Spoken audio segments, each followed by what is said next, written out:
a message for you to help you get settled in on your first night. I actually worked in that office before you. I'm finishing up my last week now, as a matter of fact, so I know it can be a bit overwhelming, but I'm here to tell you there's nothing to worry about. You'll do fine. So let's just focus on getting you through your first week, okay? Let's see. First, there's an introductory greeting from the company that I'm supposed to read. It's kind of a legal thing, you know. Welcome to Freddy Fazbear's Pizza, a magical place for kids and grown-ups alike, where fantasy and fun come to life. Fazbear Entertainment is not responsible for damage to property or person. Upon discovering that damage or death has occurred, a missing person report will be filed within 90 days or as soon as property and premises have been thoroughly cleaned and bleached and the carpets have been replaced. Blah, blah, blah. Now, that might sound bad, I know, but there's really nothing to worry about. The animatronic characters here do get a bit quirky at night, but do I blame them? No. If I were forced to sing those same stupid songs for 20 years and I never got a bath, I'd probably be a bit irritable at night too. So remember, these characters hold a special place in the hearts of children and we need to show them a little respect, right? Okay.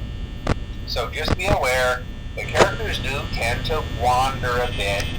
They're left in some kind of free roaming mode at night. Something about their servos locking up if they get turned off for too long.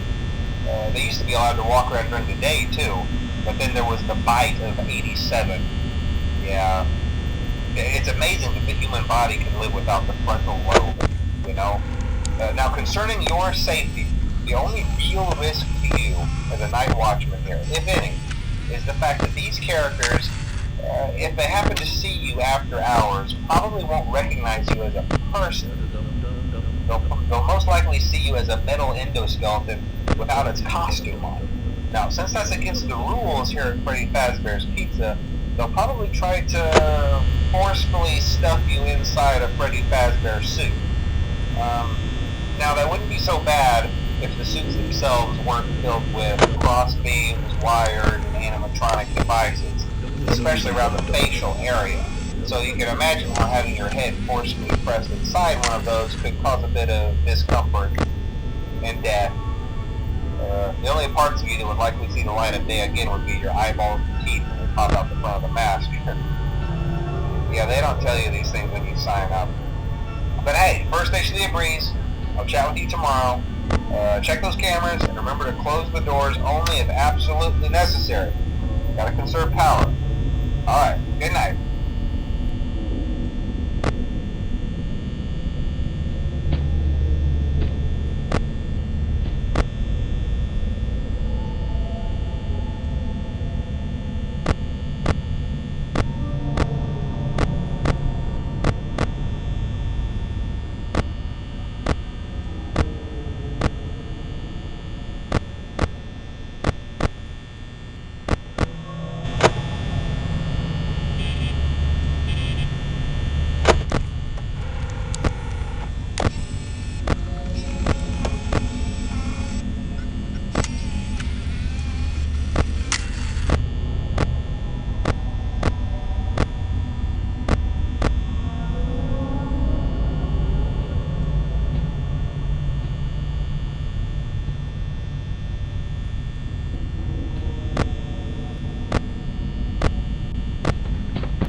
Day 2, congrats!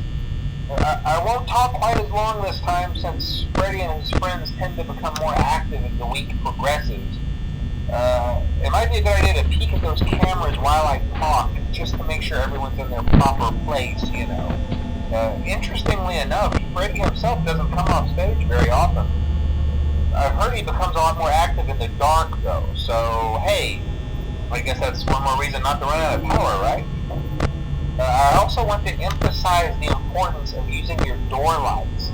There are blind spots in your camera views, and those blind spots happen to be right outside your doors.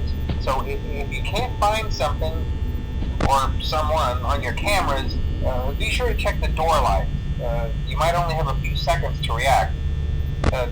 Not that you would be in any danger, of course. I'm not implying that. Also, check on the curtain in Pirate Cove from time to time. The character in there seems unique in that he becomes more active if the cameras remain off for long periods of time. I guess he doesn't like being watched. I don't know. Anyway, I'm sure you have everything under control. Talk to you soon.